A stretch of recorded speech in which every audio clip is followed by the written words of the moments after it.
सादर प्रणाम दोस्तों।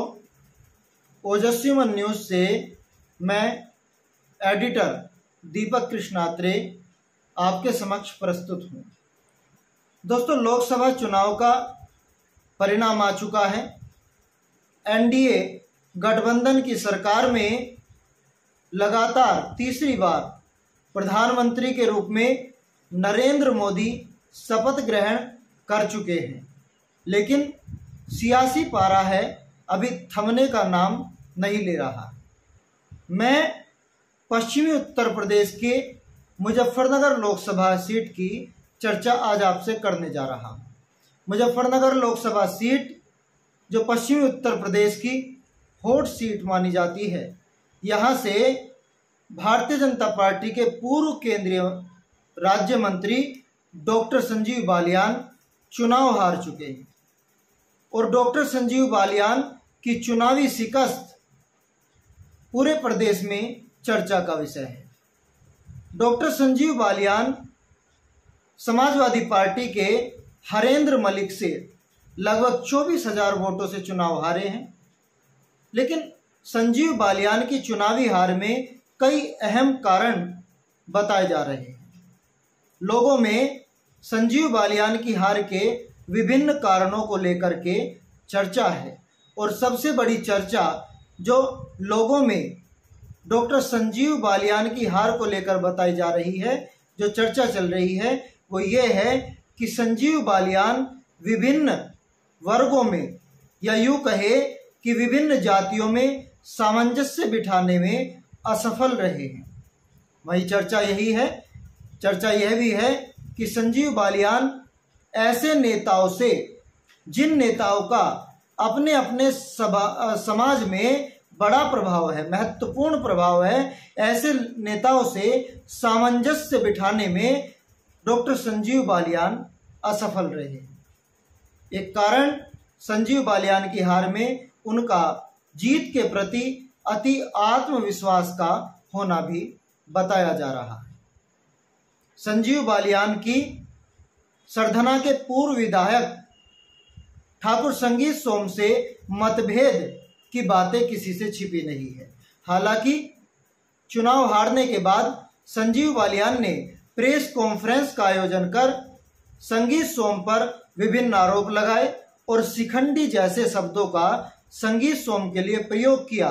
तो वहीं संगीत सोम ने भी दूसरे दिन प्रेस वार्ता आयोजित कर इन सभी आरोपों का खंडन करते हुए संजीव बालियान पर विभिन्न आरोप लगाए।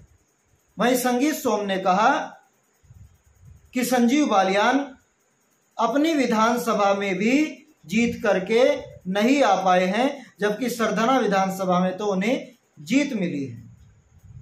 अन्य कई कारण भी संजीव बालियान की हार को लेकर के बताए जा रहे हैं। बताया जा रहा है कि ठाकुर समाज संजीव बालियान से पूरी तरह खिलाफ रहा है।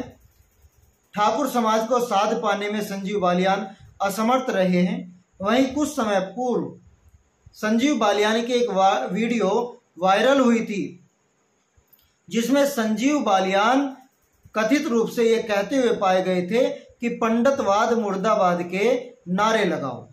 इस वीडियो का भी ब्राह्मण समाज में एक बड़ा प्रभाव देखने को मिला है, जो ब्राह्मण समाज में एक नकारात्मक प्रभाव संजीव बालियान के प्रति लेकर के गया है।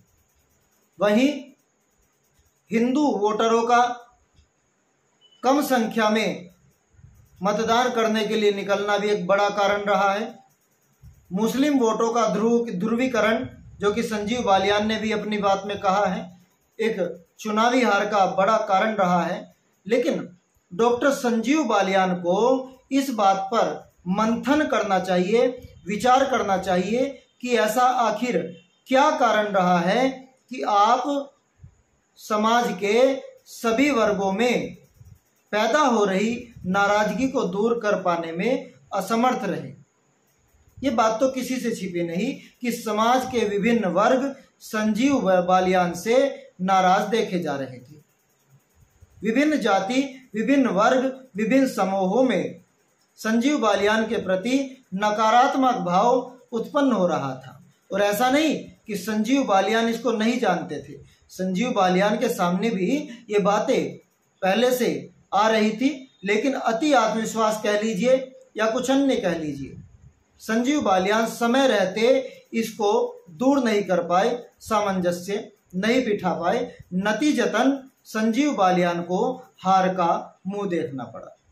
और अब जब संजीव बालियान अपनी हार की समीक्षा कर रहे हैं, तो ऐसे में उनके लिए जरूरी हो जाता है कि वह इस बात पर विचार करें कि ऐसे क्या कारण हैं जो समाज के सभी वर्गों को, जबकि भारतीय जनता पार्टी सबका साथ सबका विकास की बात करती रही है, जबकि संजीव बालियान स्वयं कहते रहे हैं कि लोकसभा मुजफ्फरनगर में उन्होंने अनगिनत विकास कार्य कराए हैं, तब भी ऐसा क्या कारण रहा कि जनता के बीच वह अपनी बात को सिद्ध नहीं कर पाए, जनता के बीच अपना सकारात्मक संदेश नहीं दे पाए और समाज के सभी वर्गों में समन्वय नहीं बिठा पाए। नमस्कार।